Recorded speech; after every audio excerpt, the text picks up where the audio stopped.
Salam, salam sejahtera untuk kita semua. Di Inspirasiku kita akan belajar tentang mempersiapkan resesi dunia di tahun 2023. Bapak, Ibu, dan Saudara-saudari, tahun 2023 sudah di ambang pintu. Menurut pandangan global, tahun 2023 semua negara tanpa kecuali akan ditimpa resesi ekonomi. Resesi ini terjadi karena lonjakan inflasi sebagai dampak dari konflik Rusia-Ukraina dan kebijakan pengetatan moneter oleh Bank Sentral negara Eropa dan Amerika Serikat dengan menaikkan tingkat bunga acuan yang akan berdampak juga pada kebijakan yang diambil Bank Sentral di negara lain. Nah, dari dalam situasi ekonomi morat-marit ini atau kondisi apapun, kita harus hadapi dengan cara tetap percaya kepada Tuhan Yesus Kristus yang memegang kendali. Bapak, Ibu, dan Saudara-saudari, saya akan berikan 3 tips untuk kita hadapi resesi global ini ya. Yang pertama, uang tidak memberikan kita keamanan. Semua memang butuh uang, namun uang bukan segalanya. Marilah kita andalkan Tuhan ya. Kekayaan, pekerjaan, dan jabatan yang kita punya bisa lenyap dalam sekejap. Resesi dan segala ketidakpastian seharusnya mengingatkan kita bahwa satu-satunya hal yang bisa kita andalkan dalam hidup hanyalah Tuhan ya. Kemudian yang kedua, Bapak, Ibu, dan Saudara-saudari, di bumi ini kita hanyalah sebagai pengelola ya, bukan pemilik.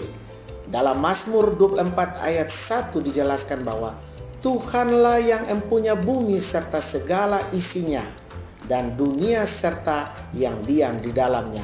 Nah, situasi krisis saat ini bisa menjadi pengingat bagi kita bahwa semua yang kita punya bukanlah milik kita semua, ya, milik kita semata. Semua yang kita punya adalah milik Tuhan, ya. Sekalipun kita adalah seorang karyawan atau pengusaha, kita harus menyadari ya bahwa semua uang yang kita punya harus kita pergunakan dengan bijak ya. Bapak, Ibu, dan Saudara-saudari, dengan menyadari diri kita sebagai pengelola yang dipercaya Tuhan, kita tidak akan menjadi pribadi yang menggenggam harta atau uang yang kita punya terlalu erat. Pola pikir ini akan membantu kita terhindar dari rasa khawatir atau cemas yang berlebihan tentang uang. Dan yang ketiga, masa-masa sulit adalah waktu yang tepat untuk pertumbuhan iman dalam kehidupan kita ya. Jadi situasi sulit ini kita usahakan untuk pertumbuhan iman. Di dalam Matius 6 ayat 25 dan 26 dikatakan bahwa karena itu aku berkata kepadamu, janganlah khawatir akan hidupmu, akan apa yang hendak kamu makan atau minum.